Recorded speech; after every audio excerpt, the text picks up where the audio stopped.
DD किसान, बदलते भारत की शान।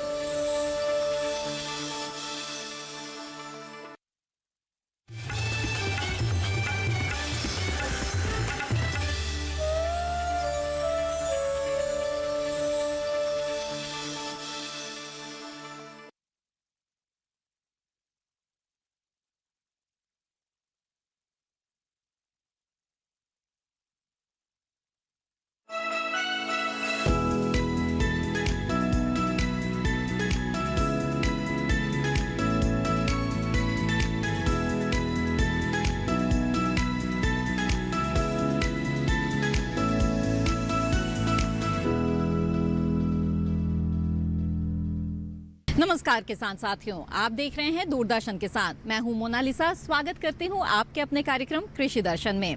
हर प्रतिकूल परिस्थिति में भी हमारे किसान साथी खेतों में जी तोड़ मेहनत करते हैं ताकि हमारी थाली तक भोजन पहुंच सके।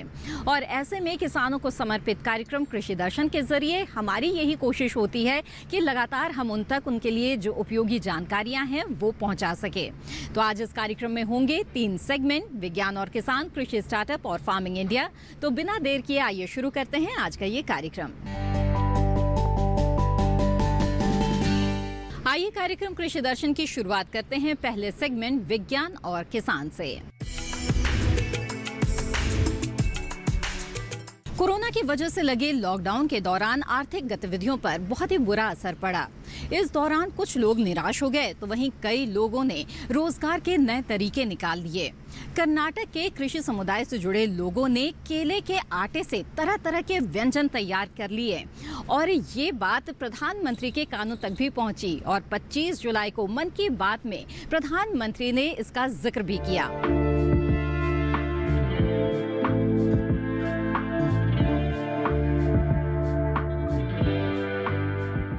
समय समय पर मानवता संकटों में घिरती रही है। कोरोना इसी सिलसिले की एक कड़ी है। इतिहास गवाह है कि हर संकट के बाद जिंदगी फिर से पटरी पर लौट आई। कोरोना लॉकडाउन के दौरान जब आर्थिक गतिविधियां रुक गई, तो इसका असर कर्नाटक के केला उगाने वाले किसानों पर भी पड़ा। बाजार में केले की मांग कम हो गई और भाव जमीन पर आ गिरे। मुश्किलों के इस दौर में उत्तर और दक्षिण कन्नड़ जिलों के कृषि समुदाय ने केले के आटे से पैसा बनाने का काम किया। शुरुआत तुमकुर में रहने वाली एक महिला नैना आनंद ने की, लेकिन उन्हें केले से आटा बनाने का हुनर नहीं आता था। इसलिए उन्होंने अल्लापुझा कृषि विज्ञान केंद्र से संपर्क किया, केले का आटा बनाने की तकनीकी जानकारी हासिल की। इसके बाद नैना ने प्रयोग के तौर पर केले को मिठाई और नमकीन में बदला और अपने प्रयोगों की तस्वीरें एनी टाइम वेजिटेबल नाम के एक व्हाट्सएप ग्रुप में पोस्ट की। तस्वीरें पोस्ट करते ही ग्रुप में हलचल मच गई। इस व्हाट्सएप ग्रुप से मुख्य रूप से उत्तर कन्नड़ के किसान जुड़े हैं। जल्द ही ये तस्वीरें वायरल हो गई और इन्हें देखकर दूसरे लोग भी केले से प्रसंस्कृत व्यंजन बनाने की कोशिश करने लगे। किसी भी तरह के कच्चे केले को आटे में बदलने की प्रक्रिया बेहद आसान है।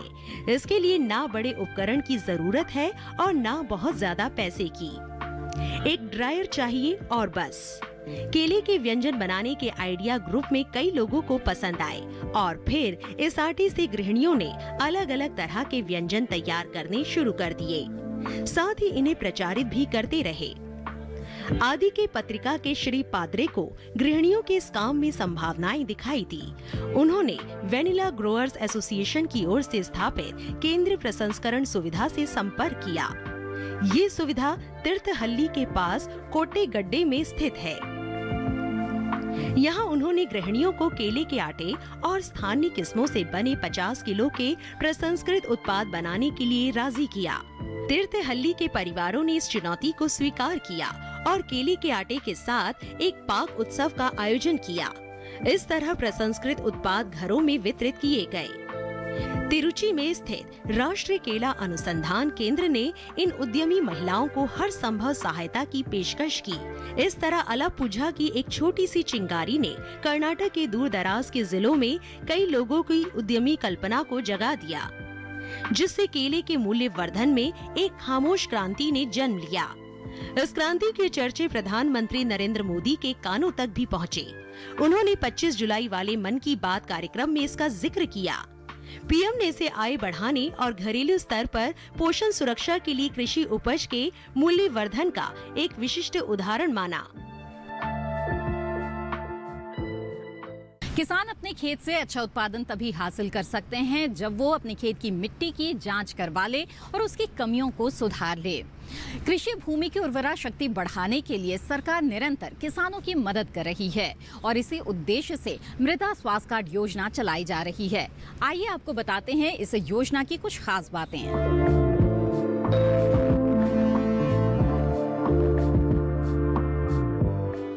मृदा स्वास्थ्य कार्ड योजना 19 फरवरी 2015 को भारत सरकार द्वारा शुरू की गई एक योजना है। इस योजना का उद्देश्य मृदा परीक्षण आधारित और उर्वरकों के संतुलित उपयोग को बढ़ावा देना है ताकि किसान कम लागत पर अधिक उपज प्राप्त कर सके। इस योजना के अंतर्गत देश के किसानों को खेतों की मिट्टी जांच करके मृदा स्वास्थ्य कार्ड प्रदान करना है। इस कार्ड के तहत किसानों को एक रिपोर्ट दी जाती है। इस रिपोर्ट में उनकी जमीन की मिट्टी की पूरी जानकारी भी दी जाती है। साथ ही किसानों को उनके खेतों के अनुसार फसल लगाने का सुझाव भी दिया जाता है। सॉइल हेल्थ कार्ड स्कीम 2021 का लाभ देश में 14 करोड़ किसानों को सरकार द्वारा प्रदान किया जाएगा। मृदा स्वास्थ्य कार्ड 2021 के तहत किसानों को एक खेत के लिए हर 3 साल में एक मृदा स्वास्थ्य कार्ड दिया जाएगा। भारत सरकार ने इस योजना के तहत 568 करोड़ रुपए का बजट तय किया है। देश के सभी किसान इस योजना का लाभ उठा सकते हैं। बीते वर्षों की बात करें तो केंद्र सरकार द्वारा मृदा स्वास्थ्य कार्ड वितरण के पहले चरण वर्ष 2015 से 2017 में 10 करोड़ 74 लाख कार्ड और दूसरे चरण वर्ष 2017 से 2019 में 11 करोड़ 69 लाख कार्ड वितरित किए गए हैं।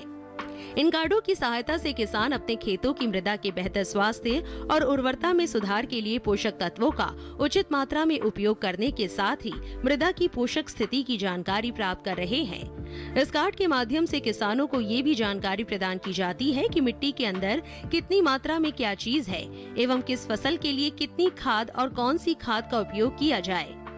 मिट्टी जांच में सर्वप्रथम अधिकारी आपके खेत की मिट्टी के सैंपल को इकट्ठा करते हैं। इसके बाद मिट्टी को परीक्षण के लिए लेबोरेटरी में भेजा जाता है। वहां विशेषज्ञ मिट्टी की जांच करते हैं और मिट्टी के बारे में सभी जानकारियां प्राप्त करते हैं। मिट्टी के सैंपल की ताकत और कमजोरी की सूची बनाई जाती है। यदि मिट्टी में कुछ कमी है तो उसके सुधार के लिए सुझाव दिए जाते हैं। जांच रिपोर्ट को एक एक करके किसान के नाम के साथ ऑनलाइन अपलोड किया जाता है, जिससे कि किसान अपने मिट्टी का रिपोर्ट जल्द से जल्द देख सके और जानकारी हासिल कर अपने मिट्टी में सुधार कर सके। इस प्रकार इस योजना की मदद से किसान मृदा परीक्षण करवाकर अपने खेत की मिट्टी का प्रकार का आसानी से पता लगा सकते हैं, जिससे उन्हें मिट्टी की गुणवत्ता के अनुसार फसल लगाने में आसानी तो होती ही है, साथ ही साथ अच्छी खेती करके वे ज्यादा से ज्यादा मुनाफा भी हासिल करते हैं। इस योजना को किसानों की आय में वृद्धि करने एवं खाद के उपयोग से मिट्टी के आधार और संतुलन को बढ़ाने के उद्देश्य से आरंभ किया गया था। सरकार सॉइल हेल्थ कार्ड योजना के माध्यम से किसानों की उपज में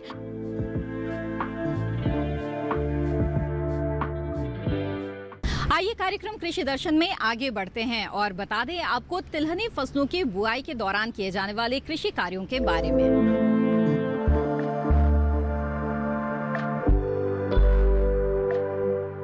रबी की प्रमुख तिलहनी फसलें हैं राई एवं सरसों, अलसी और कुसुम आदि। राई एवं सरसों की बुआई अक्टूबर के तीसरे सप्ताह तक समाप्त कर लेनी चाहिए। अलसी की बुआई अक्टूबर के दूसरे पखवाड़े से नवंबर के दूसरे पखवाड़े के बीच की जाती है। 1 हेक्टेयर में बुआई के लिए 25 से 30 किलोग्राम बीज पर्याप्त होते हैं। अलसी की प्रमुख उन्नतशील किस्में हैं हीरा, जवाहर 1, जवाहर 17, जवाहर 23, जवाहर 552, गरिमा, श्वेता, शुभ्रा, सुरभि, पूसा 2, पूसा 3, लक्ष्मी 27 एवं शीतल आदि। इसी के साथ कार्यक्रम कृषि दर्शन में वक्त हो चला है एक छोटे से ब्रेक का।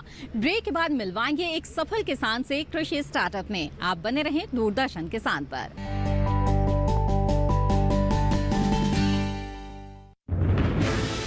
कोरोना वायरस के खतरे से बचते हुए फसल की कटाई, बिक्री, खरीद, नई फसल की जुताई और बुआई सुरक्षित हो सकती है अगर हम लगातार हाथों को साबुन और साफ पानी से नियमित अंतराल पर धोते रहें। नाक, मुंह को मास्क, गमछे या कपड़े से ढक कर रखें। आंख, कान, नाक, मुंह न छुएं। आपस में 2 गज की दूरी बनाए रखें। मास्क और 2 गज की दूरी के मंत्र को अभी हमें छोड़ना नहीं है। फसलों की बुवाई एवं कटाई करते समय आपस में कम से कम 2 गज की दूरी बनाए रखें। फसल की कटाई करने के बाद छोटे छोटे ढेरों में इकट्ठा करें। कृषि के औजारों की समय समय पर सफाई करें। एक दूसरे के साथ औजारों की अदला बदली न करें। श्रमिकों के शौचालयों और हाथ धोने की जगह की ठीक से सफाई जरूरी है। बुआई, कटाई एवं मड़ाई के दौरान इस बात का ध्यान रखें कि इन स्थानों के आसपास कोई थूके नहीं। कंबाइन, हार्वेस्टर, थ्रेशर, जुताई और बुआई की मशीनों को इस्तेमाल से पहले साफ करें। मशीनों के इस्तेमाल से पहले और इस्तेमाल के बाद हाथ साबुन से साफ करें। वाहनों, बोरियों, थैलियों और पैकिंग के दूसरे सामान की साफ सफाई पर भी खास ध्यान दें। खरीद केंद्र पर आने से पहले किसानों एवं श्रमिकों की जांच। खरीद केंद्रों पर भीड़ न लगाएं एवं किसानों को बारी बारी से बुलाएं। गोदामों पर खरीदी हुई फसल को लेने में शीघ्रता करें ताकि किसानों एवं श्रमिकों को रुकना ना पड़े। कोरोना के खतरे से बचाव और अधिक जानकारी के लिए आरोग्य सेतु ऐप डाउनलोड करें। देश में खाद्य सुरक्षा के ये सिपाही भोजन की निरंतर उपलब्धता को सुनिश्चित करते हैं। किसान स्वस्थ रहें तभी हम कोरोना वायरस से जीत पाएंगे, आगे बढ़ पाएंगे। किसान सबल, देश प्रबल।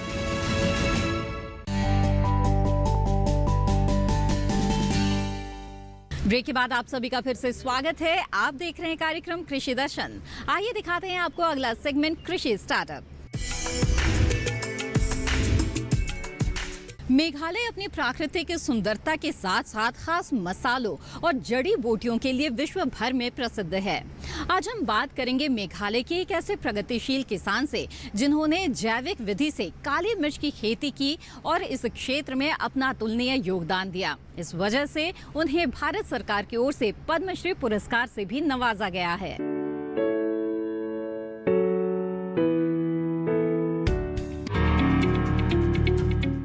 नानादरो बी मारक जैविक खेती के तहत काली मिर्च की खेती करते हैं। इनका घर त्रिकिकिला ब्लॉक, पश्चिम गारो हिल्स जिले, मेघालय की धुंध भरी पहाड़ियों में बसा है। जैसे ही कोई उनके परिसर में प्रवेश करता है, उसे तेज हवाओं के साथ काली मिर्च के पेड़ों और मसालों की सुगंध आती है। इन्हें 1980 के दशक में अपने ससुराल से 5 हेक्टेयर खेत विरासत में मिले थे, जिसमें इन्होंने काली मिर्च के लगभग 3400 पेड़ लगाए। नानादरो बी मारक 61 वर्षीय वेस्ट गारो हिल्स के एक अग्रणी किसान हैं। इन्होंने पहली बार किरामुंडा किस्म की काली मिर्च लगाई, जो मध्यम आकार की होती है।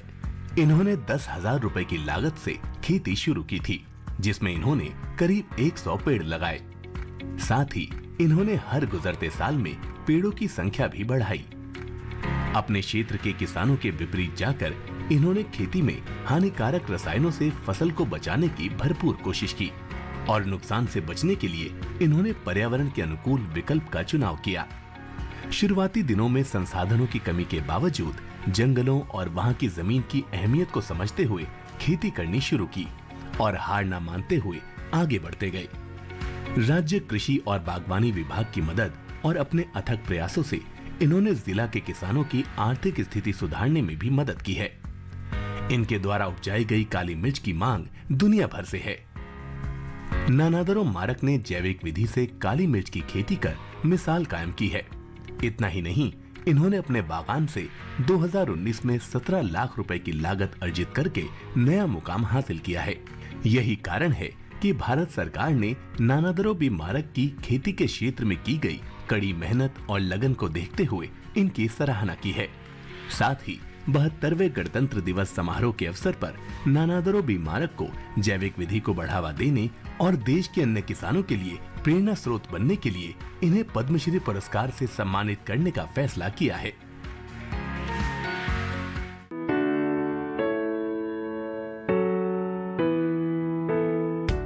इसी के साथ कार्यक्रम कृषि दर्शन में वक्त है एक छोटे से ब्रेक का।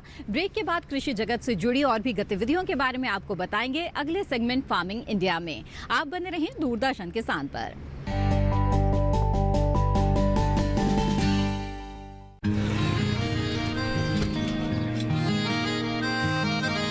क्या बात है भाई, आजकल तो काफी खुश नजर आ रहे हो। क्यों ना हो, अब मैं ऑर्गेनिक खेती जो कर रहा हूँ ये पूरा प्राकृतिक है, ऑर्गेनिक है। इसमें हमारे खेत, हमारी फसल और हमारी जेब सब फायदे में होते हैं और इसमें लागत भी कम है। जी हाँ, आप भी ऑर्गेनिक खाद का प्रयोग करें, अपनी फसल और मिट्टी को तंदुरुस्त बनाएं और आपकी आमदनी में इजाफा करें। अधिक जानकारी के लिए किसान call centre toll free number 1800-180-1551 पर कॉल करें और लॉग ऑन करें kisan.gov.in और farmer.gov.in। कृषि और किसान कल्याण मंत्रालय द्वारा किसान हित में जारी। किसान भाइयों गांठ बांध लो, गांठ बांध लो, बहुत बहुत है काम की, समृद्धि के पैगाम की। मिट्टी के मिजाज को समझो, मिट्टी के हर राज को समझो, मिट्टी की तुम जांच कराओ, मुफ्त सॉइल हेल्थ कार्ड ले जाओ। कभी मुनासिब बीज लगाओ, सही किस्म की खाद ले आओ, जितनी जरूरी उतनी डालो, सही मात्रा खुद पहचानो, इसको अपना मंत्र बना लो, मिट्टी की सेहत को जानो।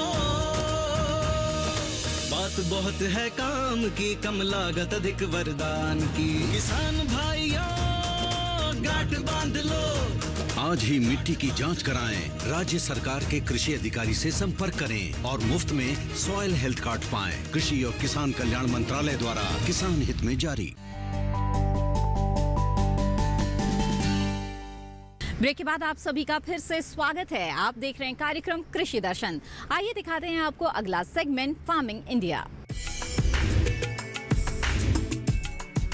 फसल कटाई के बाद पराली को जला देना एक गंभीर समस्या बनती जा रही है और इससे निजात पाने के लिए केंद्र सरकार, राज्य सरकार और भारतीय कृषि अनुसंधान परिषद लगातार कोशिशों में जुटी हुई है।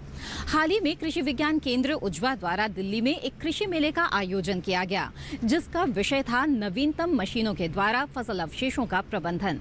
आइए देखते हैं इससे जुड़ी एक रिपोर्ट।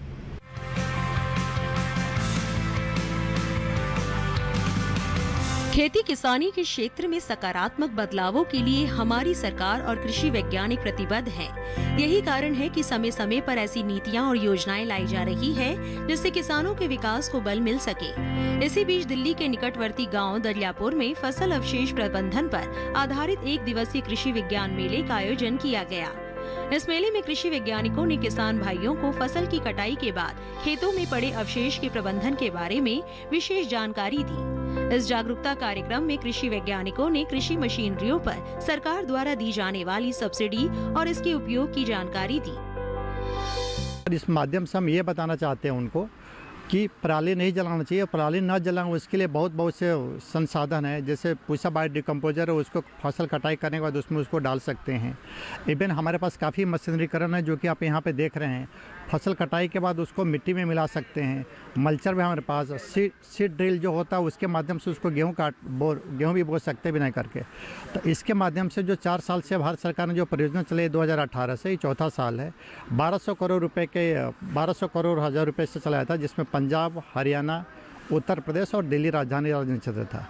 कृषि विज्ञान केंद्र उज्वा जो दिल्ली में है वो राष्ट्रीय राजधानी क्षेत्र का एक ही कृषि विज्ञान केंद्र है जो कि चारों जनपद जो है, जैसे दक्षिणी जिला है, उत्तरी जिला है, दक्षिणी पश्चिमी जिला, उसमें हम लोग कार्यक्रम कर रहे हैं। इस मेले का जो मुख्य उद्देश्य है, ये जो अभी धान की कटाई का समय चल रहा है, साथ ही साथ बागवानी की फसलें या अन्य फसलें जिसका फसल अवशेष रह जाता है, उसका हम स्वस्थानीय प्रबंधन कैसे करें, इस विषय पे आज कृषि विज्ञान मेले का आयोजन किया गया है। इसमें विभिन्न गांव के जो अलीपुर ब्लॉक में दरियापुर, जोंती और अन्य गांव के जो किसान यहाँ पे उपस्थित हुए हैं, साथ ही साथ यहाँ पे विभिन्न संस्थाओं द्वारा प्रदर्शनी भी लगाई गई है और यंत्रों का भी प्रदर्शनी लगाई गई है, दवा, बीज और खाद की दुकानों का भी प्रदर्शनी लगाई गई है, जिसमें ये कोशिश की गई है कि हम इसके जो पराली प्रबंधन है इसकी जानकारी के साथ साथ किसानों को कृषि की अन्य जानकारी भी समय समय पे देते रहेंगे। साथ ही साथ कृषि विज्ञान केंद्र है जो समय समय पे गाँव में, स्कूलों में और अन्य जगहों पे पेंटिंग के माध्यम से, पोस्टर के माध्यम से, सेमिनार के माध्यम से लोगों को जागरूक करता रहता है कि हम पराली का प्रबंधन कैसा करें, क्योंकि हम जो दिल्ली राष्ट्रीय राजधानी क्षेत्र है जो कि प्रदूषण से बहुत बुरी तरह से प्रभावित है और इसका बहुत बड़ा कारण है कि पराली के अलावा जो भी हम यहाँ पे वाहन का कहेंगे या जो भी हम सड़क पे जो धूल के या धुएं के द्वारा प्रदूषण होता है उसको हम कैसे मिनिमाइज कर सकते हैं। इसके लिए दिल्ली सरकार और कृषि विज्ञान केंद्र समय समय पे जो है जागरूकता अभियान चलाता रहता है। सेमिनार के द्वारा हम प्रदर्शन के माध्यम से किसानों के खेतों पे जाके कि आप इस पराली का प्रबंधन खाद के रूप में तथा इसका प्रबंधन आप मशरूम उत्पादन के रूप में ऐसे चीज़ों में कर सकते हैं जो कि किसानों के लिए उत्पादन के साथ साथ भूमि की जो उपजाऊ शक्ति है ये भी स्थिर रहे, ये बहुत महत्वपूर्ण हो जाता है।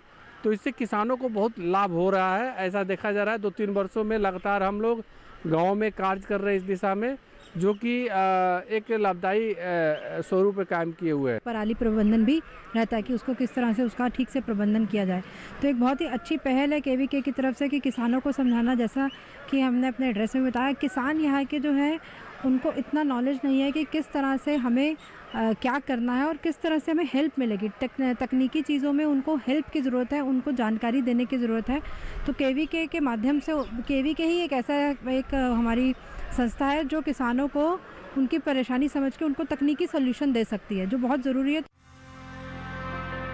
कृषि वैज्ञानिकों द्वारा किए गए आविष्कारों में शामिल है पूसा डीकंपोजर कैप्सूल, जिससे फसल अवशेष को खाद में तब्दील कर सकते हैं।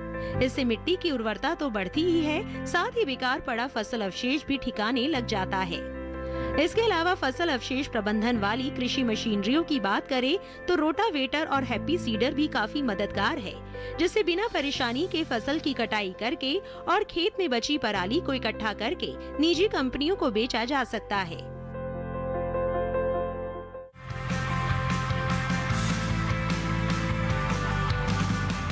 हमारे आज के दौर के किसान सिर्फ खेती किसानी तक ही सीमित नहीं हैं, बल्कि वो टेक्नोलॉजी से भी जुड़ रहे हैं और ऐसे में किसानों के लिए उपयोगी जानकारियां पहुंचाने के लिए कई तरह के मोबाइल ऐप लॉन्च किए गए हैं।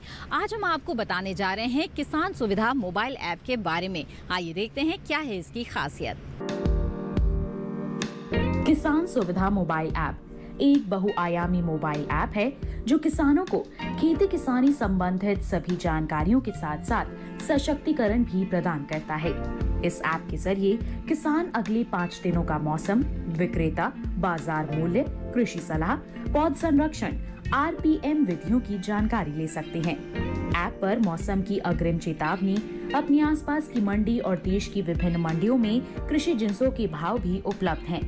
ये ऐप किसानों को सीधे कृषि विशेषज्ञों और वैज्ञानिकों से कृषि संबंधी परामर्श करने की सुविधा भी प्रदान करता है। इस ऐप के जरिए किसान अपने मोबाइल पर ही खेती की उन्नत तकनीक और उनका प्रयोग करना भी सीख सकते हैं। ये था आज का कृषि दर्शन कार्यक्रम। अगर ये कार्यक्रम आपको पसंद आया और आप इस कार्यक्रम को दोबारा देखना चाहते हैं तो आप टीवी स्क्रीन पर दिए जा रहे QR कोड को स्कैन करके दूरदर्शन किसान के YouTube चैनल पर ये कार्यक्रम दोबारा देख सकते हैं। कार्यक्रम से संबंधित अपने सुझाव आप हमें भेज सकते हैं। हमारा ईमेल ID है krishidarshandddk@gmail.com। आप हमें पत्र भी लिख सकते हैं। हमारा पता है कृषि दर्शन, कमरा नंबर 58, CPC, दूरदर्शन, खेलगांव, नई दिल्ली 110049। कृषि दर्शन की आज की कड़ी में बस इतना ही। मुझे दीजिए इजाजत। आप बने रहें दूरदर्शन किसान पर। नमस्कार।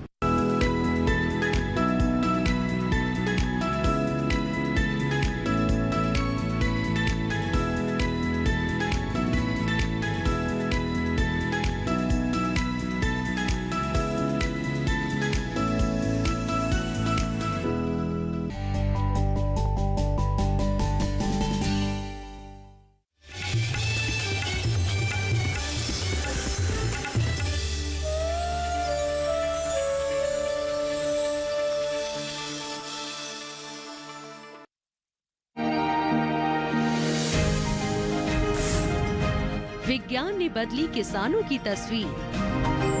देश के युवा वैज्ञानिकों के अनुसंधान से मिल रही है किसानों को नए नए तकनीकें।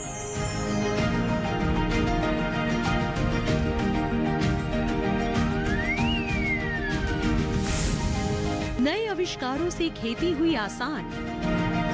बदल रही है भारत के किसानों की तकदीर और उनकी तस्वीर। सरकार भी दे रही किसानों का साथ।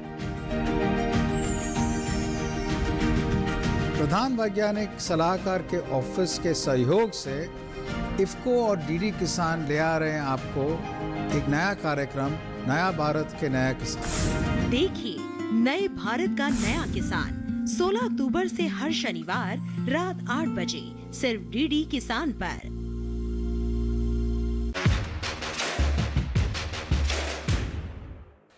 पीएम किसान सम्मान निधि के तहत जो पैसे किसानों को दिए जाएंगे उसकी पाई पाई केंद्र में बैठी हुई मोदी सरकार की तरफ से दी जाएगी। अरे वाह, क्या आपको भी है पीएम किसान योजना के बारे में पूरी जानकारी? कहां और कैसे होगा रजिस्ट्रेशन? किससे करना होगा संपर्क? कौन कौन से लगाने होंगे डॉक्यूमेंट्स? पीएम किसान योजना की पूरी जानकारी देखिए सरकार आपके साथ में शनिवार 16 अक्टूबर शाम 5:30 बजे सिर्फ दूरदर्शन किसान चैनल पर। देखिए कृषि विशेष मेरे साथ शनिवार शाम 7 बजे मिट्टी उगले सोना।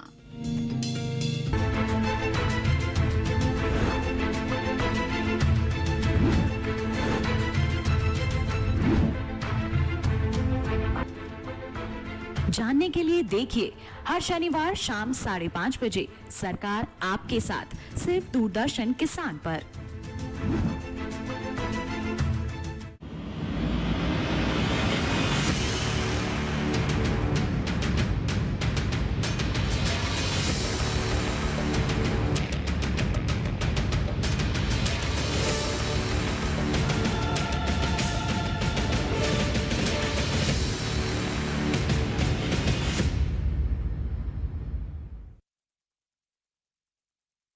शहर में जरूर रहता हूँ मंगल, लेकिन इस जमीन के साथ रिश्ता नहीं टूटा है मेरा। आपकी ये बहन हमेशा आपकी ताकत बनेगी। मैनू प्यार हो गया, इजहार हो गया। इन दो परिवारों की दुश्मनी में हमारा प्यार कैसे जिंदा रह सकता है? एक को काटो खून दूसरे का बहेगा। जो आज खुशियाँ मना रहे हैं कल मातम मनाने के काबिल भी न रहे। लाडो हमारे घर की बहू नहीं बेटी बन के रहेगी। लाडो के जाने से हमारे घर में जो खालीपन हो जाएगा उसे भरने के लिए आपसे आपके सरगुन मांगती हूँ। क्या? राखी और सिंदूर सोमवार से शुक्रवार रात 8 बजे सिर्फ डीडी किसान पर। उपज के भाव ताव, आवक का हाल चाल, आयात निर्यात पर पैनी नजर, जानकारों की सटीक सलाह सिर्फ मंडी खबर में सोमवार से शनिवार सुबह 8:05 पर।